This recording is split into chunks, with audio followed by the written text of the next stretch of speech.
Welcome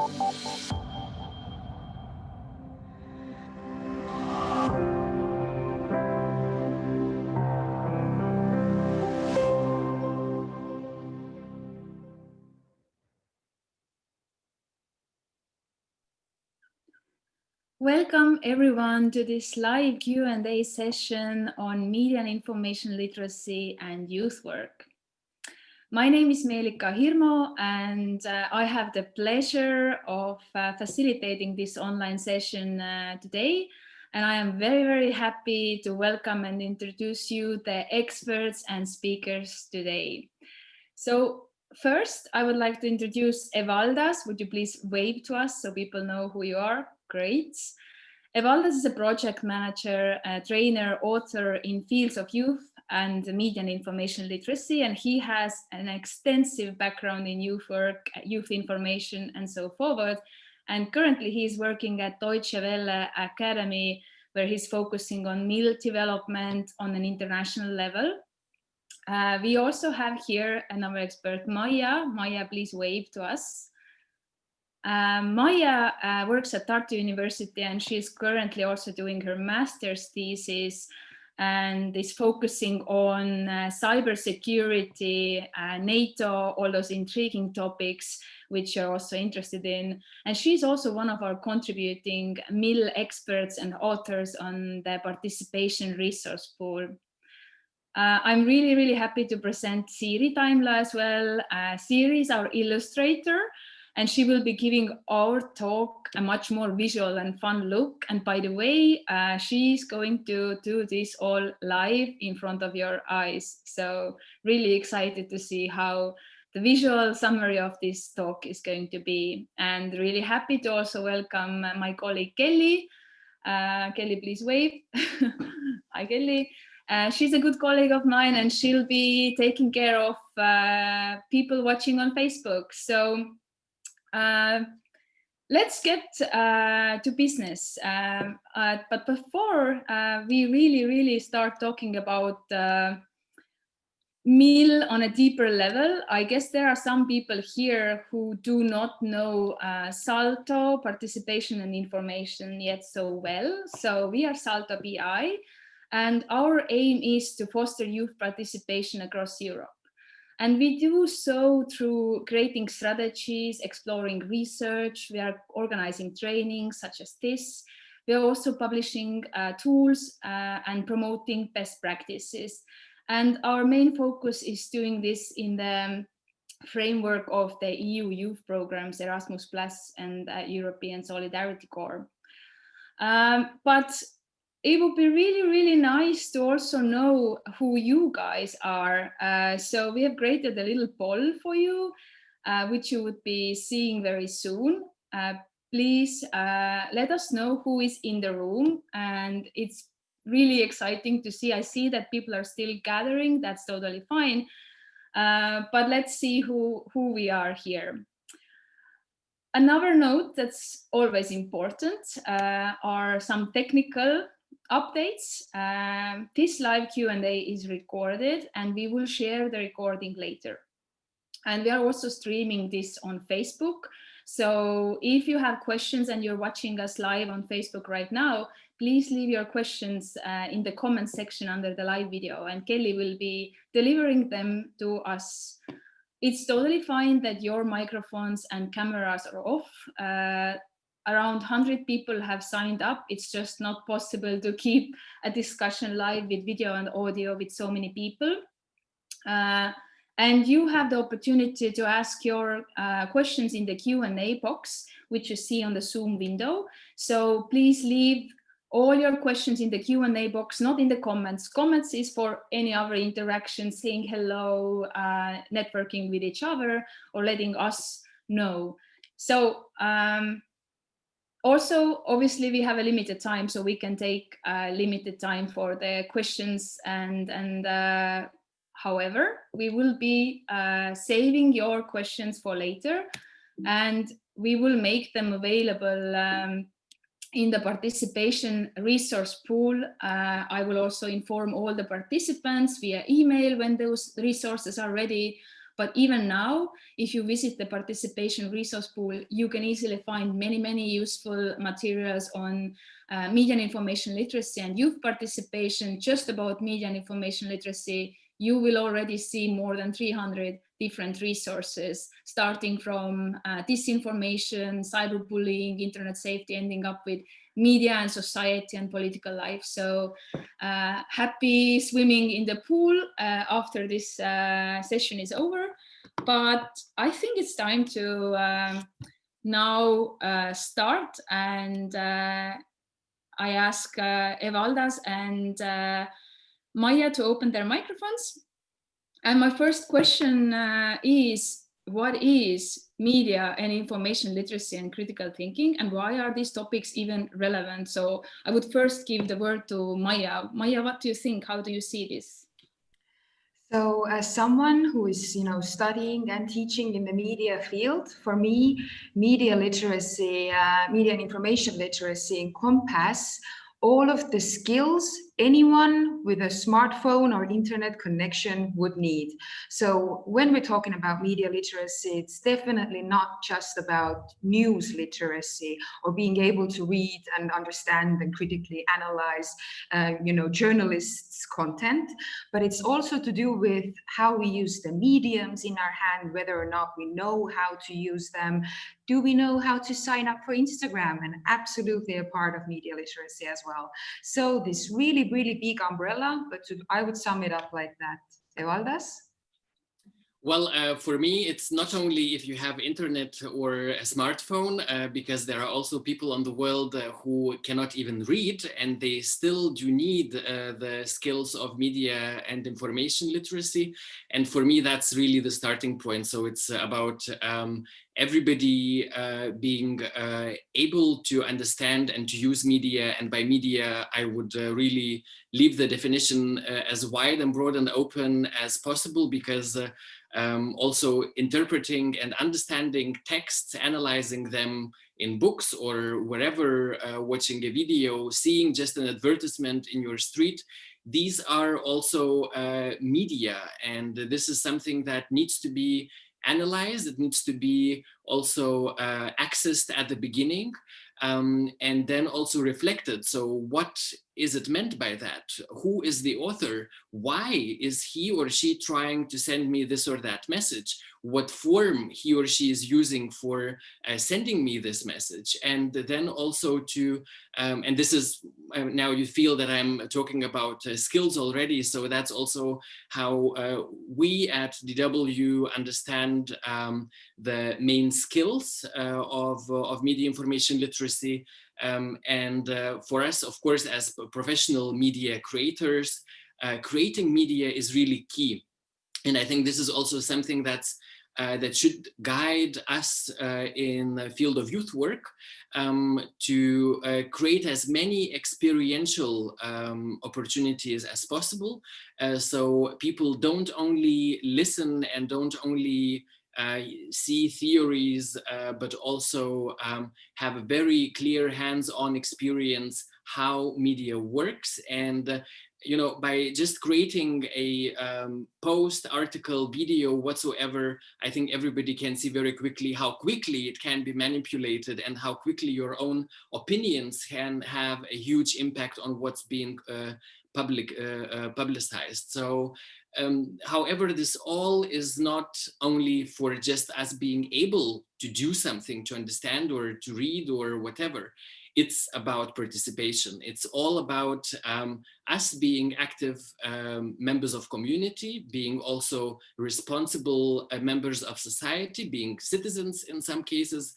Not all of us have this privilege.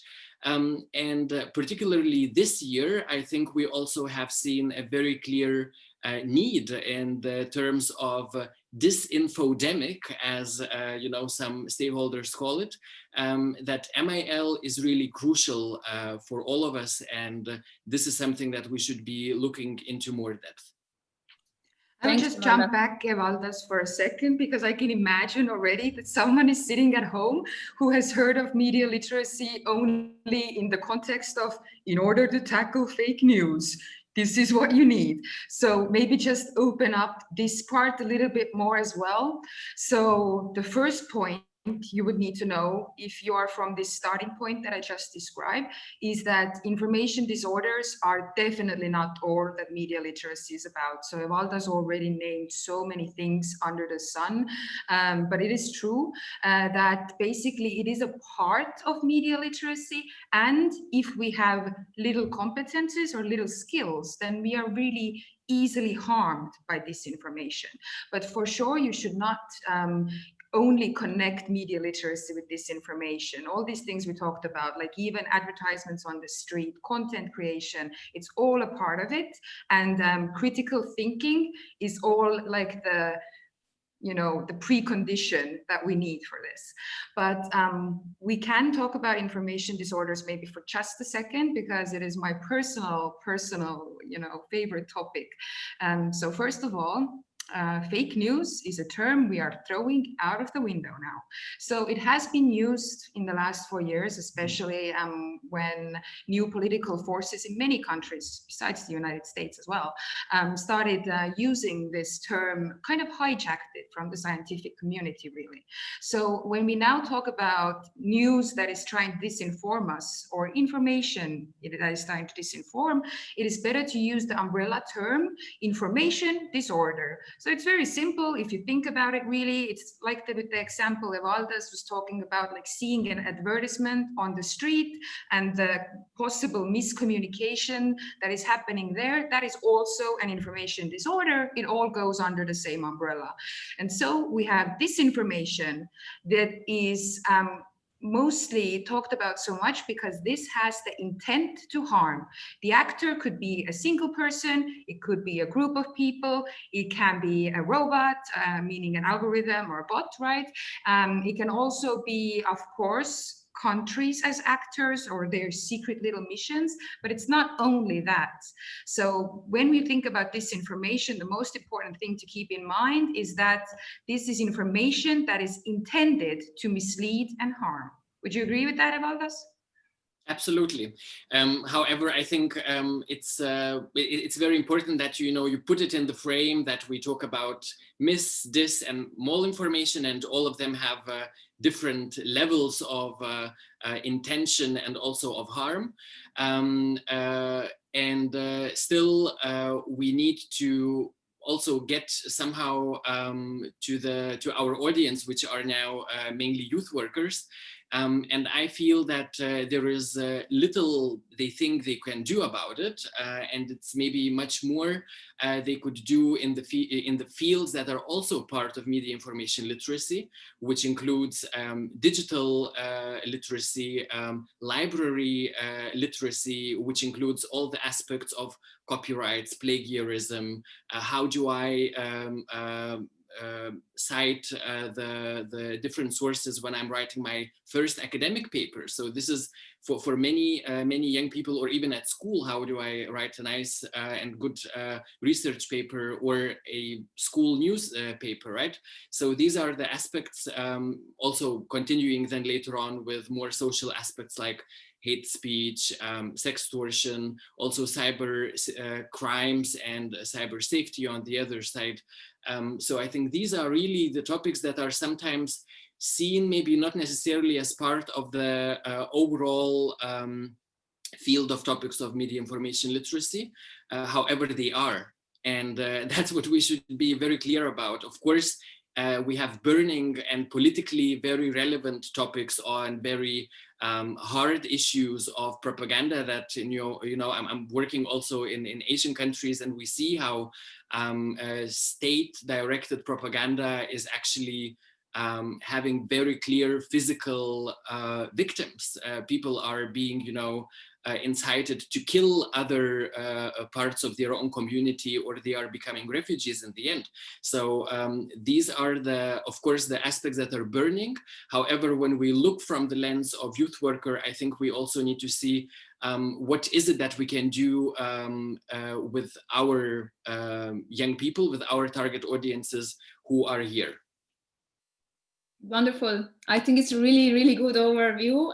There is one question Maria asks in the Q&A box, and good job, Maria, for showing initiative. I encourage others to also do the same. To describe someone's level of media awareness, which term will be accurate, media culture or media literacy? So as we are still defining, so there was a question from the audience. Evaldas, maybe you want to take this one.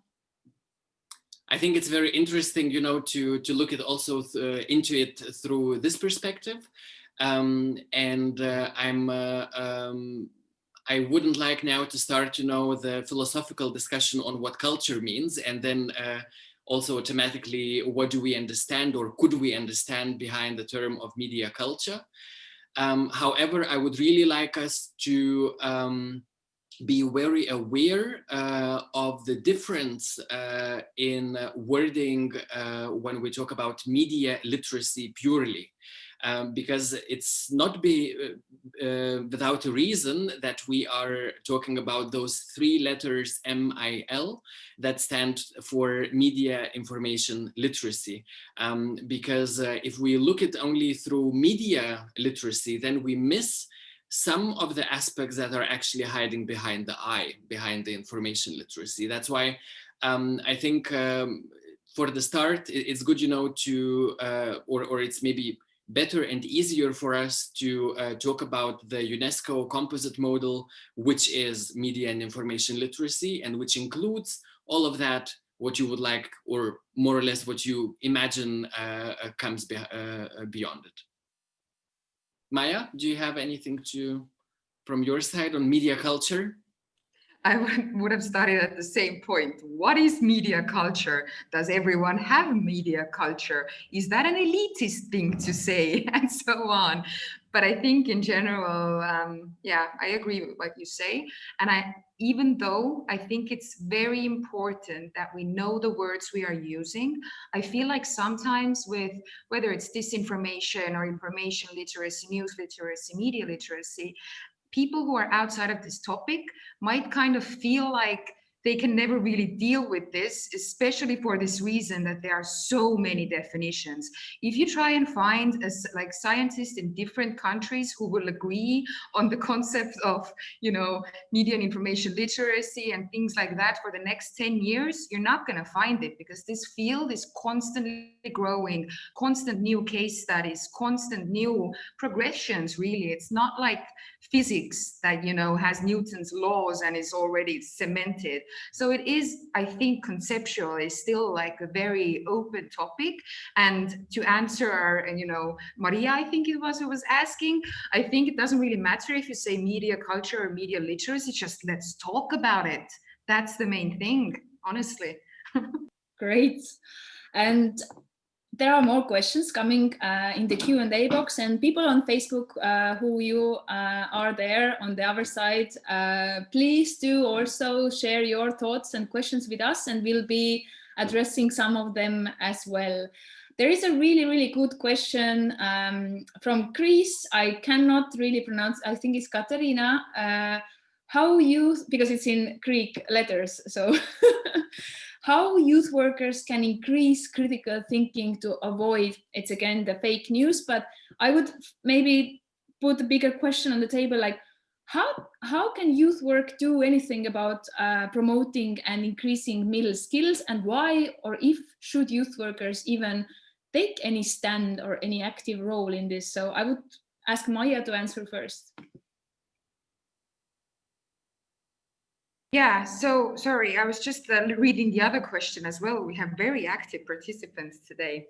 So when I started dealing with this topic, I also went to the youth first as a target group. First, because I was about the same age. So I started training on media propaganda, media literacy, news literacy in high schools when I was in my first year of bachelor's, so kind of the same age.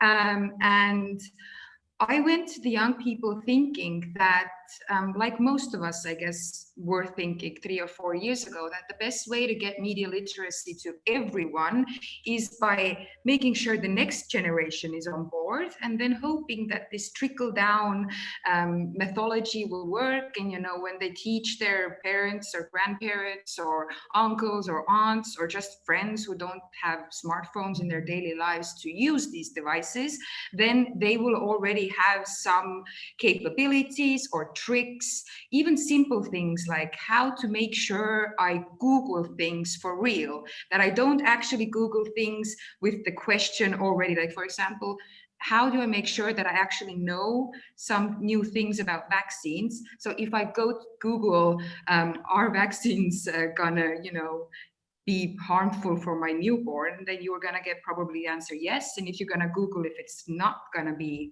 harmful at all, then you're probably going to get a no. So even the smallest thing, like knowing how to word what we are trying to search and having this knowledge go to different generations in trickle down methodology, would help us actually a lot in the public room and, you know, in all spaces, I guess. But besides the fact that we hope that the youth are kind of our, you know, the new generation will save us from everything, I think one of the main things that everyone tends to go to the youth, not even as the only vulnerable group, are also because they are so open to change. Like when I look at people 10 years younger than me, I'm 28, everyone, hi, then they have a much, I think, brighter view of the world. They see room for everyone. So I guess, you know, it's not only to do with the middle skills itself, but I guess we tend to put a lot of hope on the young anyways. Maybe Evaldas would like to elaborate on that as well. Of course.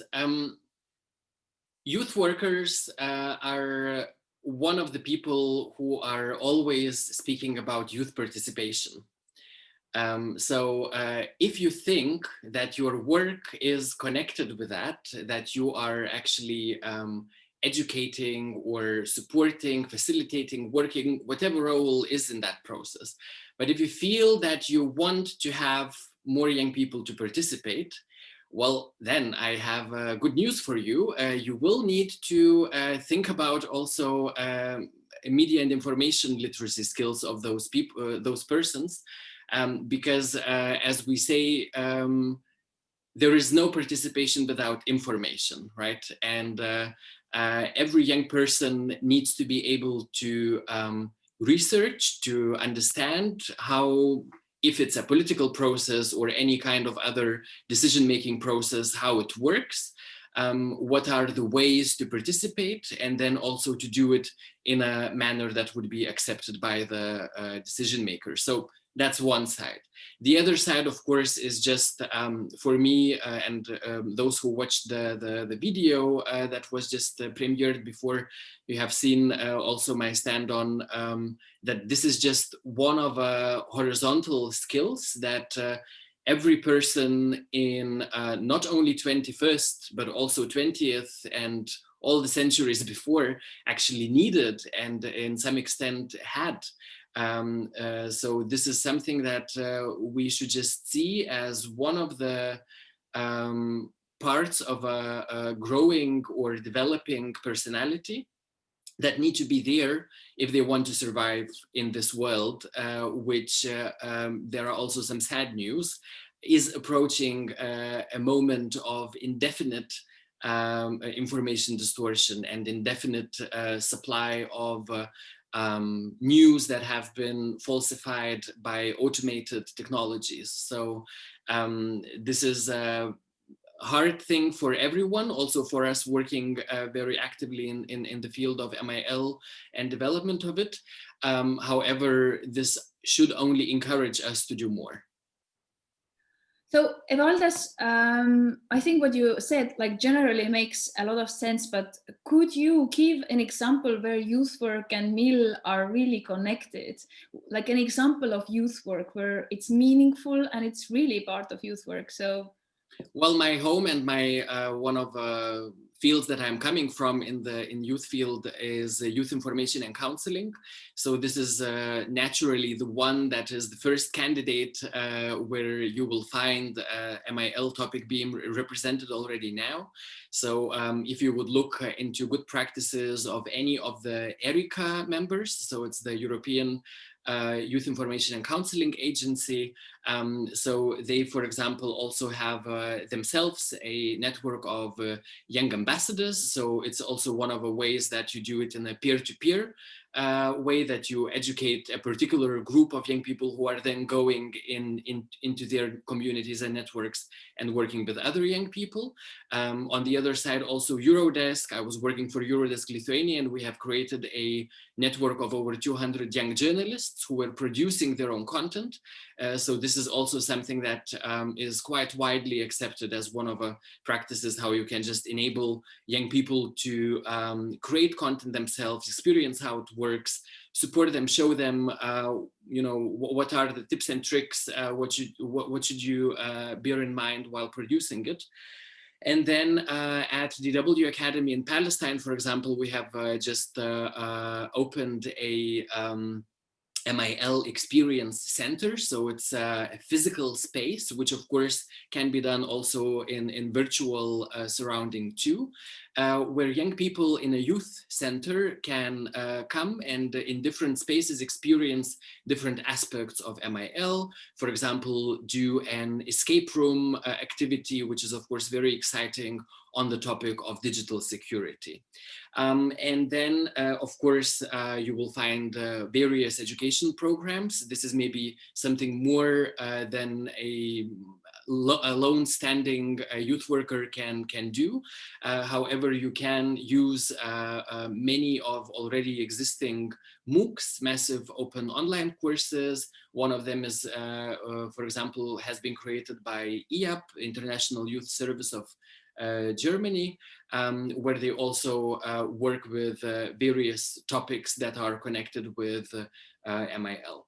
And then also, as one example from Balkans, they tend to have some issues with hate speech, which is of course nothing unique, but they have recognized that the issue is really big, and they have been involving influencers, for example. So they created a YouTuber school, which is very fancy and very attractive for many young people. And those YouTubers who are a bit more popular than the ones who are starting right now, they are teaching, and they are also committing themselves to not participate in those fights between influencers that sometimes, or even quite often, end up in actually only generating even more hate speech and so on. Thanks. I would like to jump in though. Maya, I will interrupt you.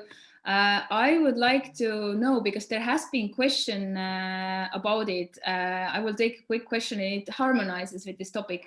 There was a lot of curiosity regarding what are the challenges in MIL education and in MIL generally, and then also youth work. Like, what do you see are the challenges? Is there lack of cooperation, lack of knowledge, or what's really like the area or the topic where we see challenges?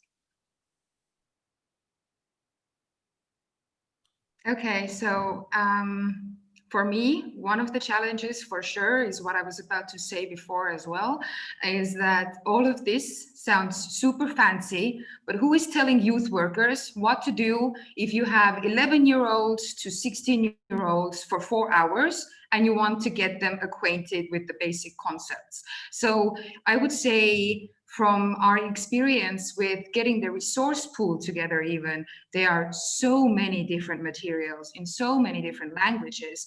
Some of the material newer, some of the older. We already have an overload of the materials the trainers are supposedly you should be using. I mean, so how can we expect the youth to get there themselves? So I think this interlink of the necessity of having to filter everything that's available and trying to adjust it to the group of young people in front of you is very important. And, you know, to continue on with Evaldas's examples, great examples, all of them. But if anyone there is sitting like, what should I do with them tomorrow? Then a very, very good place to start is content creation. So in order to have critical ability to analyze someone else's content, the best way is to try it out yourself. If you want to talk about sextortion, try out some apps where you can swap the face and do deep fake things. A lot of free apps for that nowadays. If you want to talk about news literacy, have them write a news piece with some very easy directions. Ask them to go next door or somewhere, you know, commercial, and write a news piece. Once they know that it takes time and effort, and a lot more time and effort than, you know, just posting like a keyboard warrior on Facebook, then they will have a newfound skill to critically analyze other content as well. So I think one of the major keys right now is for youth workers mostly to be able to filter out what is important, what is adaptable, and what won't feel like so difficult to do that I'm not even going to start. Just start small, start anywhere. Evaldas? Well, I think one of the main challenges in the field right now is networking, because we really have to do with very strong enemies, very strong organizations. Sometimes they are being financed by some very big states. They are not very rich actually, but they do prioritize this hybrid informational war, and they invest quite a bit of resources to that side. So this is also something that we need to be aware of, and then you know, think also about it in the same terms, to just compare, you know, the marketing budget of some international broadcasters of those propaganda countries with the resources that we spend on MIL education, and then you'll see that we still have a bit of space to improve. But I think what you, Maya, were saying, yes, there are many tools. And Salto PI and other experts have been looking into this. So what are those tools about? And it is very obvious that they are focusing on some particular trending topics. That's what we discussed at the beginning. There is a lot of, for news literacy, which well, as I said, you know, it's, of course, it's very visible, it's very urgent, it should be dealt. However, we really need to start with the basis. And as long as people will not be able to analyze texts, even though it's fairy tales or whatever, nothing will help, you know, and no news literacy fancy tools, apps whatsoever will do the work. So we really should start with the basic. And as you said, content creation is one of a very good approaches, which also should be something that you know, youth workers, since they are representing the field of non-formal education, also love, because it's most of the times based on experiential learning. And for that, we also should just, you know, have a look at what are those topics that are still missing those tools, because there are many topics, and particularly the content creation is one of those, or also interactive media or audio visual aspects. They really obviously have been somehow missed out of those who are creating different educational tools. It's not so much about the number of educational tools, for sure, but it just gives us a very clear indication where the priority lies in content, in you know, in tool development. And I think we can also presume that this is really the case. So participationpool.eu is for sure a very good starting point. And there I would also draw your attention to what we have developed at the W Academy. There is a huge MIL guidebook for trainers that gives you a very clear curricula. So you have a curricula that you can follow, and you can create a 2-year-long MIL educational program with your clients in a youth center, for example. Great, thanks. I will take some questions because people are actively asking, which is always a pleasure. It's rather opening up some of the things that you already said, but I think it's really good to ask it. So if you want to maybe give examples, Mylinda, I hope I pronounce it correctly, the name. How can we use the media to fight the hate speech topic, for instance, that are occurring these days after the news from France, especially relevant? You know, everything, such things affect the world. How, like examples of how media can tackle hate speech and extremism, for instance. Yeah, Maya, go ahead. So I'm just going to throw it up in the air, though, as we had this the same discussion yesterday, actually, because hello, Media Week everywhere. So we were talking about it yesterday for one of our classes as well. And I heard a really interesting thought that I would actually like to share. Is this a problem that is only fixed by Mill, or is this a problem of behavioral patterns that have to be fixed also outside formal and non-formal education, and more to do with how we behave in the public space? Because the example that was brought yesterday, I can see in the question they also talked about the French case, right? So with hate speech online, there is first of all two different ways to see things, right? There is hate speech that basically wants the recipients or hopes that the recipients will act in some way. So, and there is also just hateful speech, like people being mean online. And I think that some of the hateful speech is something that probably cannot be cured until the very end, because there will always be people, even if we think to like face-to-face communication, there are always people who don't follow these social cues or these social procedures that we have in place usually. Like, you don't usually tell someone with a huge nose that they have an enormous nose first up, but somehow it's okay online, even though you don't know them, even though it's obviously rude. But I think we still need to, as a population worldwide, make this connection that whenever we are posting on social media or anywhere online, really, that we are in a public space communicating with another human. So I would say that is definitely the first stepping stone. Evaldas, maybe you can talk a little bit more about, like, go more concrete. Well, you know, in the organization that I work in for the moment, we face this also directed against our journalists, and sometimes it becomes really a scary thing dealing with some extremists that have very clear plans or ideas for us. Indeed, it is, however, something that we should also maybe think a bit back in the history. And if you would look into media which wasn't social in 20s or 30s, I think you would be a bit surprised what the tone of media has been then and how the tone is now, which I think is a huge improvement. Still, social media gives a way different dynamic. And we all know about the echo chambers and about the bubbles and how these can also affect people.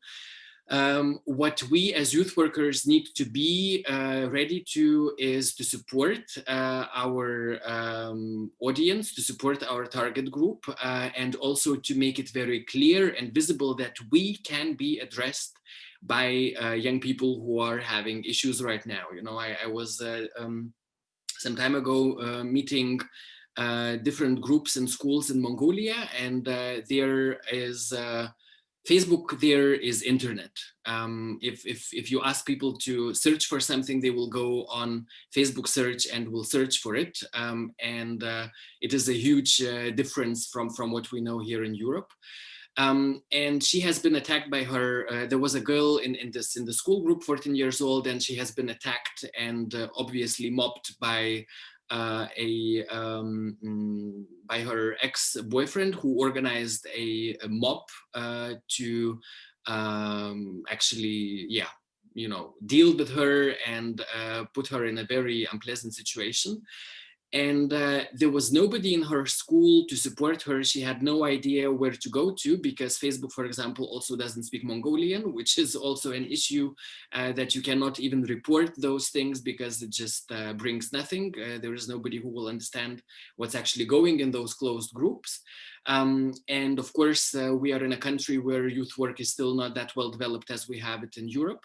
And it was obvious, you know, how privileged and how happy we can be that we have these institutions, that we have these structures, because of course it was already going into direction of child protection, and not that much of a, you know, preventing that maybe youth workers could do.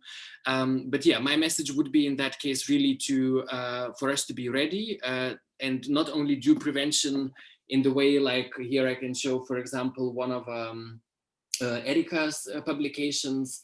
It's a toolkit that you can also find online on preventing extremism through youth information, for example, as one of the aspects. Hate speech movement has been also one of very good examples that has created various tools. This is a topic that well, sadly, most probably will never end, looking into the dynamics and trends right now. But I think at least that part we can do to support young people. Thank you. I would take for some questions from the Q&A again. There is Veronica, who works cooperates and at the same time for a newspaper, and is also a youth worker and trainer. And she says that the media constantly and the attention span constantly put the pressure of keeping it really short and simple. How can one pass effectively a message without oversimplifying it and falling into mistake of uncertainty? So is it the role of the one who passes the message? How do you see this? Like oversimplifying, keeping everything very short? How could we approach this? Is it more about we need to develop skills of not reading only simple messages, or we do really have to work on only packaging our messages even better? So I would give the word to Maya and then Evaldas. I think it's both, actually. So first of all, us as consumers, like, it's not only about whether or not we just read like the first few lines of any given text online. It's now even come to the point where there is more shares than actual clicks on articles. So people share based on the first 5 words, then it's 3 dots, and then there's a nice little thumbnail. So how can you really say that you have to simplify every message into 5 words? You can't. What we can do, however, is first try and put ourselves, with every given message, try and put ourselves in the shoes of someone in a completely different informational sphere. If they are not the same as me, do they still understand this message the same as me? So you can try it out with friends or enemies, or you can just try and get this kind of like empathy within yourselves activated to actually understand that, okay, this is my information bubble, this is their information bubble. It is possible to create messages that are so neutral that they actually cannot mislead. However, the reason people don't create them is because they're not as juicy. Let's be honest, they are not. If you are being like completely transparent, honest, and only understandable in one concept, then usually it's a boring message as well. So it is something to work on. The way that I would, for example, give advice to young people about having like a message that gets people interested in this like massive load of information we're in, we have to get them to stop scrolling. But at the same time, it isn't misleading. And I think like this is also backed up by all kind of research when people are looking at magazines and stuff where their gaze travels. So if you look at these kind of studies, it's always the photos that come in first. So good visual is already half of the message, basically, especially when we're talking about social media. Less, of course, with news media, especially like written news media, but still important there as well. So think about not just the text as the message, but the pictures, the emoticons, whether or not you use it, what kind of words are in the beginning of it? Are you trying to lure people in, or are you already making them scared of reading further? So I think that is like a really good way to evaluate it first. And the second part of this coin, of course, is that we need to train ourselves. Yeah, we all have attention deficit disorder. The more screens we have, the harder it gets. I realized at one point I was reading books with the music on in the other room from YouTube, which is actually why do I need to simultaneously do all these things? So the other part, of course, is that we can tailor easier messages if we as consumers ourselves are, you know, paying more attention, not multitasking on the phone, on the laptop, and on TV at the same time. Evaldas, jump in. Yeah, I think I totally agree with what you said, and I would maybe try to look into this question from a bit different perspective. Youth work tends to have this question, should we or should they? And I think this is also a bit connected with that. Well, my recipe is that, you know, there are some crucial changes or shifts in the way people behave, in the way, in this example, people consume media. And then you are faced with the question, so do I go and try now to re-educate this mass around me and try to do them as I want them to do?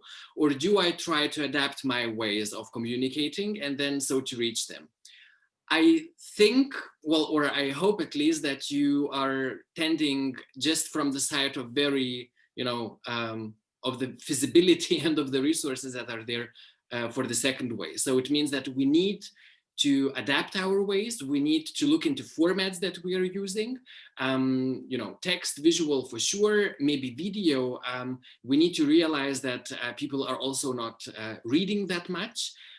Is our youth service on a TikTok, which is now trending for many younger teenagers?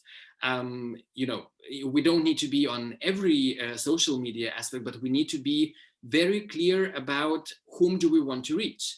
And then to also make a clear mapping where those people are, because obviously now they are not coming to our services physically in any case. So we need to see how do we reach them there where they are. So I think this is always a bit of a question of, you know, which way do we take? Great. I would take another question. Juha has asked, any views on transversal quality of mill skills in young people's lives? Educators tend to sometimes see mill as only as a separate part of, I assume YP is youth participation or youth, I don't know what he means, but like in the lives, mill skills as part of life skills. So maybe you can elaborate on how lack or having mill skills can really impact your life politically, you know, personally, as a consumer or as a volunteer. Maybe some examples on that, like how are the life skills, and if so, why? But keep it short. Okay, well, first of all, yeah, I would definitely say they are life skills. I think there are differences in what are the most specifically important skills for different people. But when we're talking about lack of mill skills, then the result of that has actually been measured in studies. It can be measured in studies. This influences democracies. So how? For example, there are two people who have the exact same friend list. Both of them on Facebook. One of them is massively into, for example, the environmental movement right now, like politically into it, falling into, we've all been there in the rabbit holes on social media, where you go from one video, recommends another, and another, and for hours and hours. And you can already see from their posting as well, they're getting more and more into it. And then you can't have the same person with the same set of friends getting absolutely obsessed with, I don't know, conservatism, for example, very hot topic right now as well. So if studies actually look into why this is happening, it always comes back to the lack of knowledge on the technologies they are using, lack of knowledge on the algorithms that are basically directing their whole information sphere. Because when we're talking about your social media feeds, it's not about which things you have liked or who are your friends, as much as it is about the fact that all social media, all apps have the same, even news media, have the same purpose: to get your attention for the maximum amount of time. If environmental issues get your attention, that's what you will see constantly, and you will feel like, oh, this is a really big issue right now. Everyone's agreeing with me, because everyone in your information circle seems to be, and you get really into that kind of information ball or bubble. But then if you're, for example, you have the same set of friends, you have the same likes to pages, but you keep looking at conservatism videos a lot. They talk to you, there's a lot of good examples that you relate to, you watch another one, and the algorithm changes. So people, especially now, I think why the polarization is getting so prominent is that all of these people that get stuck in these information bubbles created by technology companies who want to sell advertisements, who want your attention to sell more advertising, that we don't really realize we are not the ones curating this. So I would say that is one big way how it is a life skill. We're getting brainwashed by companies. We always have been by ad companies, but now they are really outsmarting us, guys. The algorithms are smarter than we are. And even me as a mill trainer, I need to remind myself all the time that even though I might get this feeling like, I want to share this one, this will get people laughing or something like that, I need to take a step back and be like, okay, I didn't choose this in my feed, first of all. I don't know whether it's true or not. And I can't make my decision based on only the emotion. Evaldas will probably elaborate a lot more. Yeah, I will maybe try to get back to Juha's question, which, if I understand it correctly, goes more into direction. Should we see MIL education as something of integral part of our education in general, or is it something that should be treated separately? Well, in terms of formal education, you know, we always have, because I now happen to work a bit with introducing MIL into different national curriculums in formal education and schools. And this is actually the question that is we ask always our partners as the first thing. Do you have the resources and do you have the motivation to have a separate subject in your school curricula for MIL aspects, or do you want to go for this integration into different subjects, which normally are languages, IT, and so on? So I think it's really a bit of a question of culture, resources, and for me, it's also the question, why should it be black or white? And why couldn't we just go for both and, you know, sensitize and make our teachers and educators, everybody, not only in formal education, aware of the aspects that like what aspects, what skills that you are actually already doing in your language lessons, for example, how do they actually connect with MIL aspects, how the text analysis of a literature work of Shakespeare is actually also one of the ways how you analyze piece of media later on. So this is one thing, but I think the MIL, the further we go, the more requires also some professionals and also some special or particular training. So for those aspects, I wouldn't maybe try to overload the teachers who are always, the first target to be, okay, guys, so now do this, right? Now do the global education, now the sustainable development goals, now this or that. So it can be a bit overwhelming for them too. And the reaction that we see from educators is that they rather leave it because they just don't have that much resources and time or whatever, or tools to get deeper into the topic, and then it either ends up being very superficial or not touched upon at all.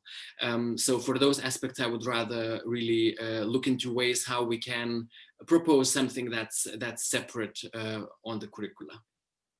So we have a very nice critical question from Victor, and he writes as follows. When it comes to critical thinking, many handbooks on media literacy, such as UNESCO handbook, are just mentioning critical thinking as a necessary skill to be developed. However, critical thinking components such as argumentation, identifying main claims and assumptions, questioning interpretation, assessing evidence are left out of these handbooks. How can you explain omission, or are these skills irrelevant to MIL? And then another question is really complementing what are the skills of critical thinking. So who wants to go first? I see Maya is nodding. Oh, Evaldas. Okay, Evaldas first and then Maya. Yeah, well, when it comes to critical thinking, I really have a problem with it, having this as something separate from MIL, because I don't believe in it. I think critical thinking is part of MIL, and it is maybe a result of MIL education. And this is at least my way of seeing it. Please let me know if you see it differently, and let's discuss about it, because if I look into it from the very simple perspective of a trainer, so if I'm formulating the learning outcomes, or if I'm formulating questions that I want my trainees to analyze, I somehow don't find anything that would be addressing only critical thinking, because it includes all of those aspects that have been just mentioned now. Argumentation, claims, whatsoever, checking your resources, facts, and everything. These are the 5 core MIL questions, for example, and this is something that I would recommend everybody who is looking into MIL and how to start with. Just Google it up, look it up, and start with that, because that already gives you a very clear framework how you can analyze any piece of media. So I really don't want even to discuss about those 2 separate concepts, because they are not from my perspective. Maya? No, you said it all basically. I would have maybe used the like visualization of having MIL and critical thinking like a snake that is always eating its own tail. So critical thinking absolutely is the result of MIL, but it's also, yeah, the basis of most MIL activities, really. And I think the reason the handbooks are not really touching on it is because critical thinking is not a new concept. Knowing how to argument isn't a new concept, but what is a new concept is that these are the skills needed to engage with most media, not just news media, but basically most media, communication online as a whole. So that's one of the possible explanations why it's not in the handbooks, because I remember back when I started academically looking into critical thinking, most of the base works are like 40 or 50 years old. So it could be that, but it could also be the fact that maybe these MIL handbooks kind of hope or expect that formal education gives us that tool package, those those necessary skills to engage in critical thinking, to engage with media in a meaningful way. So I don't have a definitive answer on that, but I think it might be a part of it anyway. Thanks. There are still so many questions, but I think what is really relevant for any youth worker, educator, activist who are basically practitioners, which many of us are and many people following are, question is, if you would have to put together like 3 tips for any practitioner, youth worker, NGO leader, where to start with MIL, or what to do or what not to do. What would you say, or what would be a recommendation? So Evaldas, would you go first? Yeah, well, when it comes to that, couple of concrete tips. I have also formulated it for the last Global MIL Week. You can look it up on DW Academy website. There are even more. But I think what's really important is to not to teach, but to facilitate. So meaning that really let's lose this all pressure that's on our shoulders as educators, as youth workers, that we need to know it all. We know that this field is progressing so quickly. We know that it's so dynamic that we will never be the first ones who are exploring I don't know, TikTok before it was even, popular. So let's accept, our limitations, and let's rather cooperate with young people, and let's explore it with them together. So that's, I think, this partnership level is something that we should take as an approach in educating media and information literacy for young people, so we don't feel pressured, but we also still take our role as educators, because we still do know a bit more, or we might be able to pose a very exact question, so to say, for a young person who is now dealing and trying to understand, is this right or wrong? Is it false or not? So I think these are really the starting points. Also, well, we talked about that today already, but if for starters, I would really take the content creation as one of the ways how you can engage with media, and how you can already open up so many different aspects of it and show what media and information literacy actually includes. Maya. Yeah, so first of all, I always start with telling people, don't delete people you disagree with, or who are in like massive conspiracy theory phases in their life. Don't delete them off your social media. It's easy, but it doesn't mean they don't exist. The only thing removing people who think differently from you does for you is it will narrow your understanding of the world. You will now not have a clear picture on, for example, how many people believe that the moon landing was fake, which I can actually confirm is a lot. So to keep in touch with what is actually happening, and also to keep your old school friends, like you don't have to throw them out of the window just because they think the earth is flat. You can still talk to them. So maybe the first suggestion would be to be brave, not delete them, not block them, not hide them, but instead engage with them. Now, I don't mean keyboard warrior engage. I don't mean argue. I don't definitely mean you should make them feel bad about themselves, even though I sometimes accidentally do. But I mean, like, ask a question that will make them think about the other side of the coin. Easiest thing, don't add the saucy emojis. You actually want to talk to the human, remember? So I think that is a really good starting point. Micro interventions whilst checking our own egos. And the second point also goes to checking our own egos. And it goes to all of the beautifully intelligent people who think they're somehow smarter than the algorithms. I hear this a lot, that, you might be brainwashed on Facebook feeds, but I got this, like, I'm fully aware, I am constantly analyzing. With the information overload in 2020, no one is constantly analyzing. Not even fact checkers can actually honestly say that they never get deceived. Even I have done this, like being a MIL trainer, you can still repost something on social media. I have reposted, for example, a fake tweet from a politician. It was a tweet, it seemed similar to his thoughts, but it was a bit juicy, like more juicy in the wording, I guess. And I didn't check, and I posted, and that's fine. We don't have to pretend like we are the untouchables in this information environment. We're all in this together. And maybe the third part of it is that I think we should have a little bit of faith.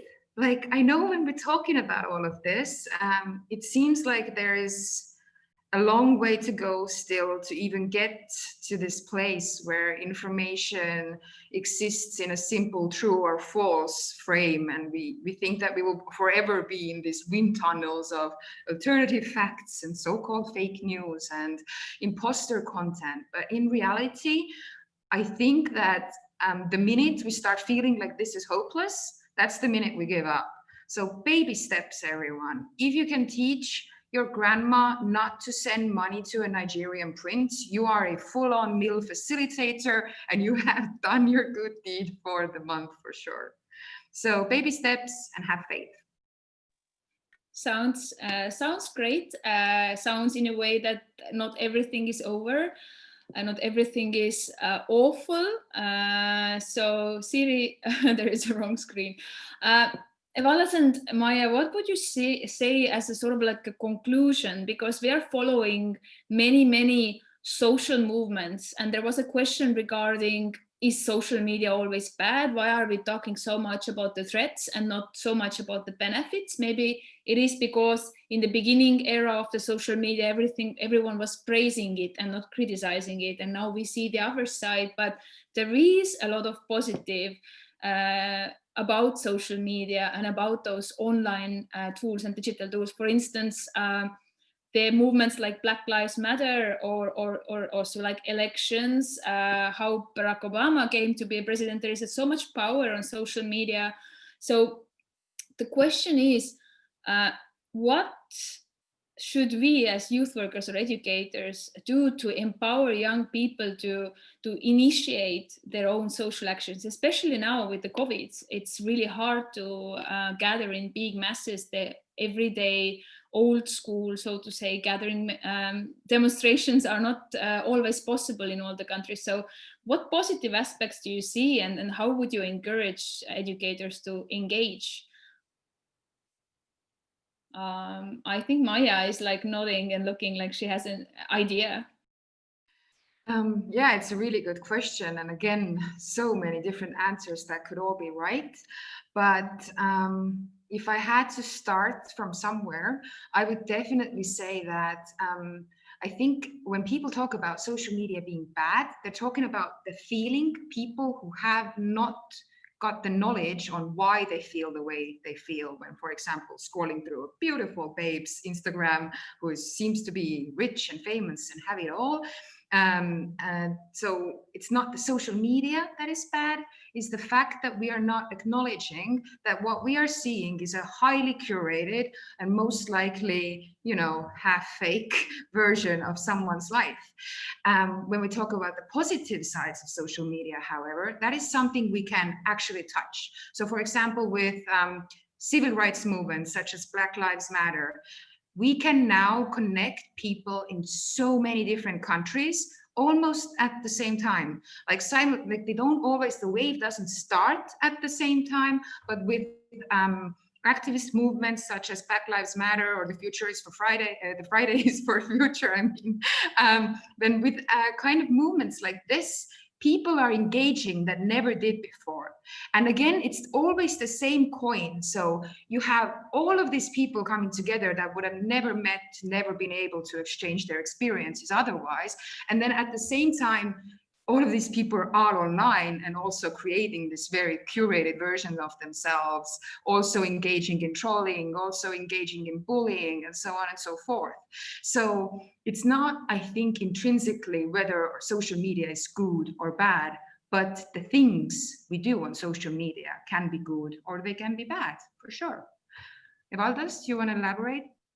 Yeah, well, there is also a school in, or maybe package of views in between us here of some youth workers who do not really like or acknowledge the fact that social media has been so much monopolized by private sector and by private companies, which naturally has, you know, effects that it has because they need to monetize whatever they are doing. That's why I do acknowledge how much it helps to network and to organize. And I believe also that many of the activist movements on both sides, on the radical and also on the maybe more progressive one, would have not happened in the way or in the dynamic that it happened with the help of social media tools that most of us are using.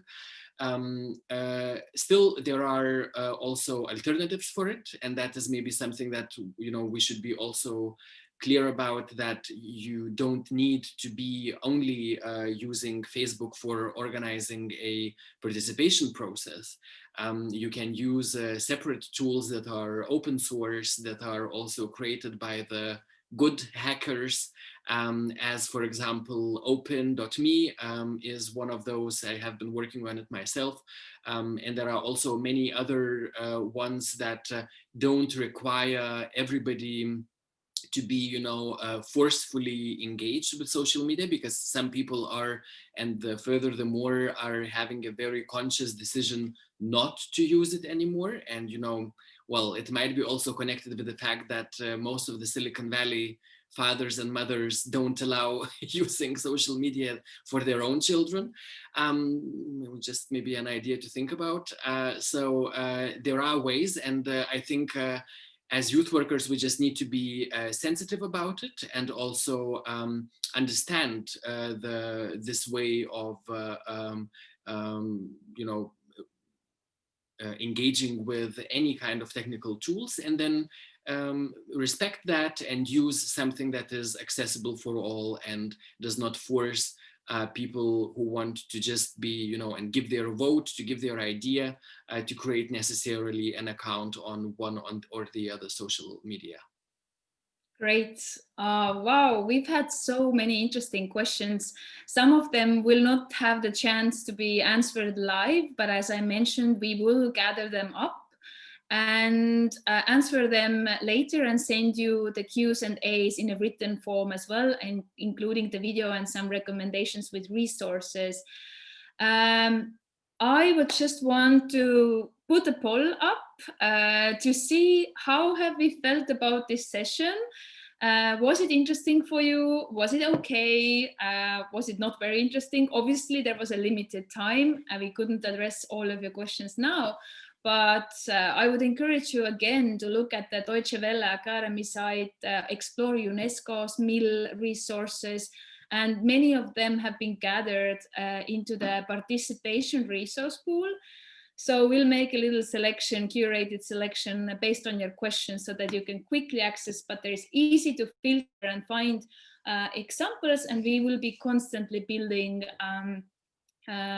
new resources and gathering new resources. Focus is on cooperation rather than reinventing the.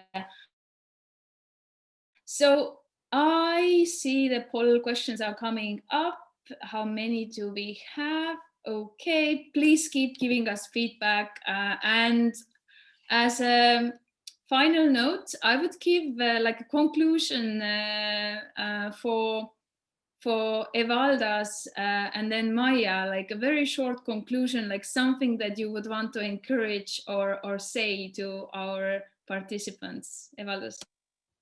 Yeah, well, congratulations at the beginning to the Global MIL Week, and let's celebrate it, and let's show that, we are also working on this topic, that we also need more of it in the field of youth work.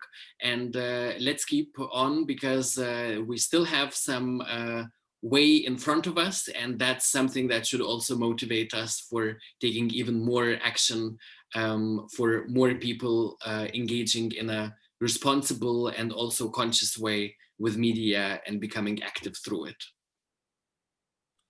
Yeah, and from me as well, only hope and positivity. I know a lot of people, especially in the youth work field that I've met, where educators are expected to basically be experts in all the fields. You have this sort of like imposter feeling when first getting into MIL topics. And I really want you to encourage you to look inside and think about why you are feeling this way. Because if you're here and you're listening to these words, you have definitely taken the first steps to becoming more knowledgeable about MIL. You have some great resources to keep reading, to keep learning, and you definitely can be an important person in the lives of the youngsters you're working with, and also their MIL trainer, even if you're not a journalist yourself or a scientist or whatever. So good for you for joining us. And I really, really hope you find at least one person to pass on the most interesting thought of today. Thank you. And we at Salto Participation and Information, when we do MIL things, then we like to see may the source be with you, not may the force be with you, as some of you maybe know the epic movie series. So thank you. Thank you, Siri. Would you show us your screen once again so we can see the wrap up of the session? It looks really, really amazing already. All the participants will receive this one as well as one of the resources. And please check out some of our recordings of other webinars as well, which also talk about the promotion and good practices. And should you be interested in the practices, then there is a recording on our Facebook from Salto P Awards, where MIL promotion and youth participation projects were presented and awarded online. So these might be like a cool inspiration and points for you, and also opportunity to network. So thank you once again, Siri, Kelly, Maya, and Evaldas, and all the participants. I wish you a good afternoon and happy MIL week.